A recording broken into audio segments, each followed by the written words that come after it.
A court battle could soon be looming over the hard lesson St. John's graduates are facing over a video that went viral.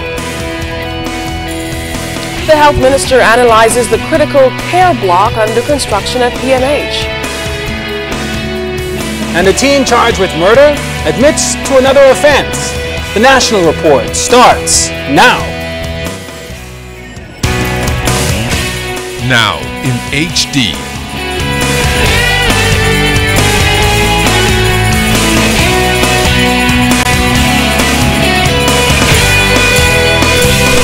ZNS Network presents The Bahamas Tonight.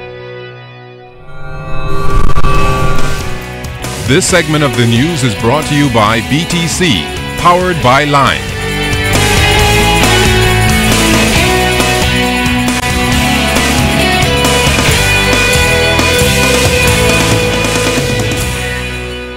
Good evening, everyone. I'm Keishla Adderley. I'm Chris Saunders. Thank you so much for joining us. Topping the news tonight, a white paper is being developed to address the damaging correlation between crime and tourism played out in recent weeks with the holdup of a U.S. diplomat and the murder of a tourist. The Royal Bahamas Police Force and the Ministries of Transport and the Ministry of Tourism are meeting on a plan with major cruise lines who have expressed concern over local crime levels.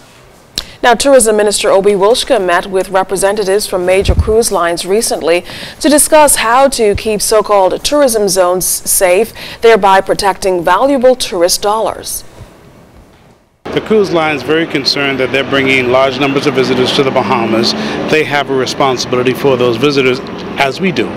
What they want to do is ensure that there is a plan on the ground so that their visitors are able to move about freely. They want to assist in the building of the economy. But if they are telling their passengers not to or be careful of, then the difficulty is we're not getting the business in the restaurants and the shops and the tours. So what we're trying to do is ensure that they are comfortable, to make sure that we get the visitors out and the visitors can get into the streets. Wilshcombe says certain cruise lines have been warning passengers about visiting certain areas without tour guides. He says he's seen the direct effect this action has on our tourism product. I went to a restaurant last week and I was concerned because we had a large number of visitors here on the cruise lines. But 2 months before, I was in one of the restaurants, same restaurant, and the place was packed. I went there last week and there was little business. So I'm getting the impression that they are adhering to the warnings and they are concerned, and so they're limiting what they're doing. So we have to reverse that as quickly as possible. Deputy Speaker of the House of Assembly and Nassau Village MP Dion Smith has commended the government for its efforts to bolster the economy, but noted that crime has become a serious concern. He said more emphasis needs to be placed on the rehabilitation of persons sentenced to Fox Hill Prison. We must place more focus on rehabilitation in this country, Mr. Speaker, because there are far too many re-offenders at Fox Hill.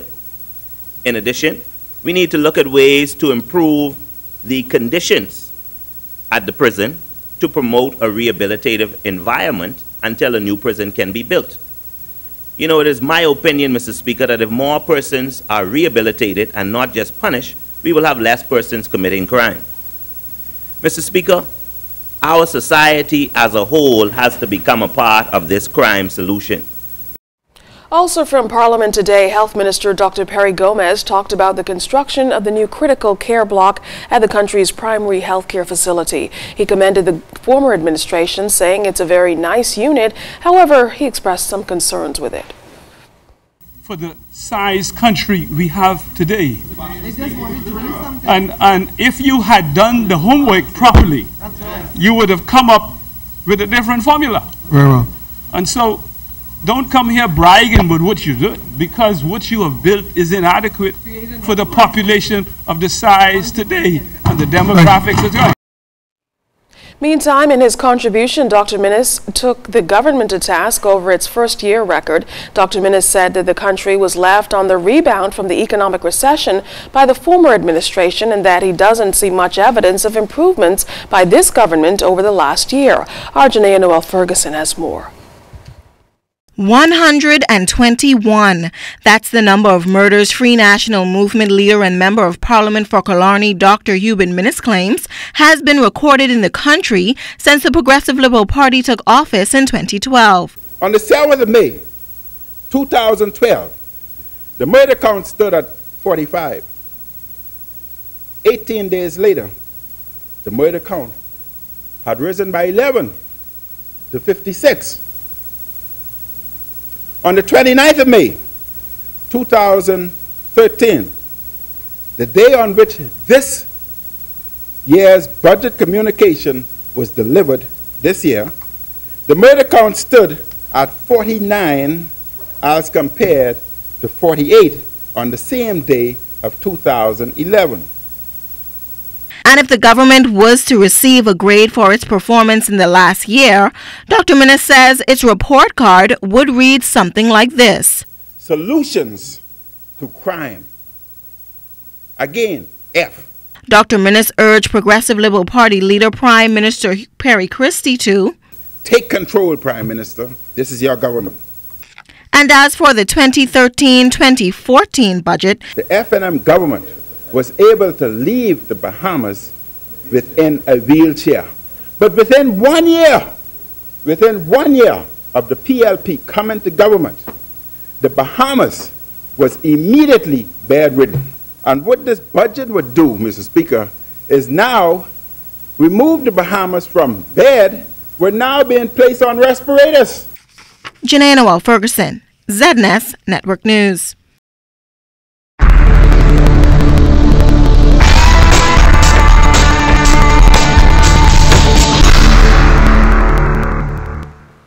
In our first look at weather, an area of high pressure over the extreme northwest Bahamas will influence our weather over the next few days. But outside of our studios just now, we have mostly cloudy skies, temperature 84 degrees, relative humidity 70%. Your winds out of the southeast at 6 knots, barometric pressure 1,017.7 millibars. That's 30.05 inches, and it is steady. But stay tuned. Temperatures around the Farm Beef Islands, travel and boating forecast is still to come.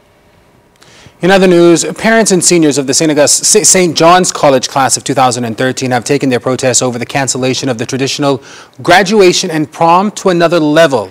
They've hired an attorney to fight the decision. Today, on the eve of the scheduled ceremony, parents met desperate for a reversal of the controversial decision by the Anglican Diocese. Our Charisma Robinson has been following the story.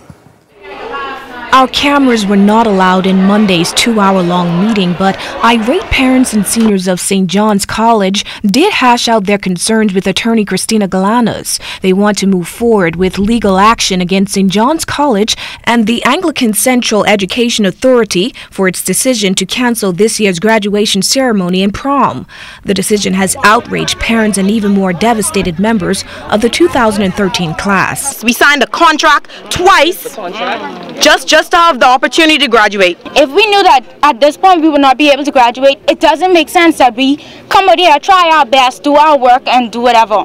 Cheapest we dropped out of school. Do you know the struggle I've been through all my life? No. I'm the first on the side of my family to actually graduate, so I don't know how I feel. The Anglican Diocese and the school's education board outlined a number of reasons for the decision in a statement, inclusive of alleged gross insubordination and deceit. But the icing on the cake was reportedly a raunchy dance video that went viral. However, Galano says based on consultation with her clients Monday afternoon, the school does not have legal grounds to cancel those events and not reimburse parents for funds already paid. She intends to file documents before the court sometime this week on the position that the graduation ceremony is a part of the school's contract signed by students. Because there was a contract signed for each student, the school should be in a position to show where each student would not have fulfilled the requirements for the graduation ceremony. The contract speaks specifically to a graduation ceremony, not just a graduation, but a graduation ceremony. And of course, each student can enforce those individual contracts against the school. Now the attorney has also advised her clients not to collect diplomas from the school. For the simple reason that the contract speaks to a graduation ceremony and not that they would haphazardly collect these diplomas out of a classroom. They deserve to walk across that stage. Attorney Galanos does not expect this process to take long. The entire 2013 graduating class of 106 seniors were not represented at Monday's meeting. However, those who were present were asked to fill out a profile form. Before anything else could happen, though, Galanos says her chambers will approach the board to determine if they would want to settle the matter out of court. Charisma Robinson, ZNS Network News.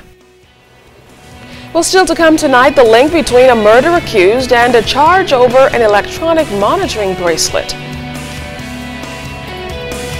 And BTC defends dropped calls. You're watching the Bahamas Tonight.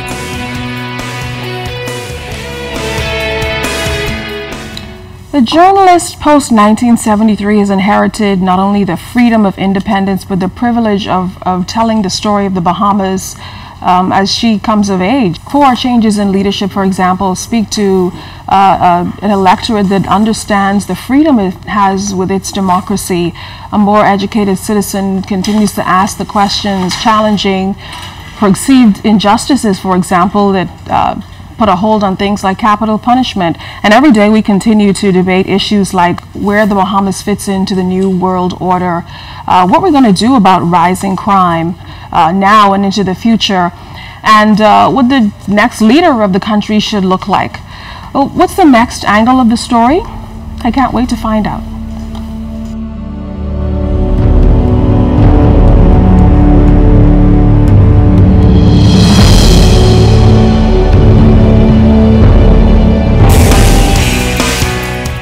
This portion of the news is brought to you by KFC Nassau.